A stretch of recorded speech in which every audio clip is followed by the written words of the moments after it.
Today's topic, right, we are talking about very rational and very realistic and very materialistic. We are talking about why this condo price will go down or why this condo will make money. So we have to be very direct, very cruel, and very crude to it. The most important thing is the majority opinion, the professional opinion, the majority opinion plus the professional opinion. So it's important to choose something that most people like and not just because you like.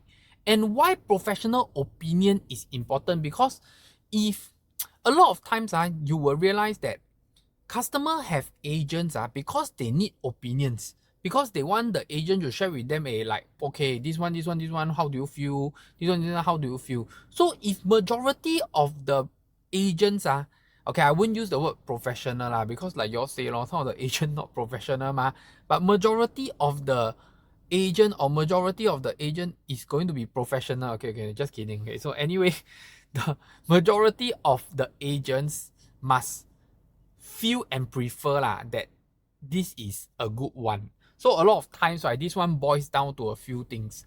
Number one, this one boils down to the upkeep of the condo. So the upkeep of the condo, the facilities in the condo, whether is it maintained well enough,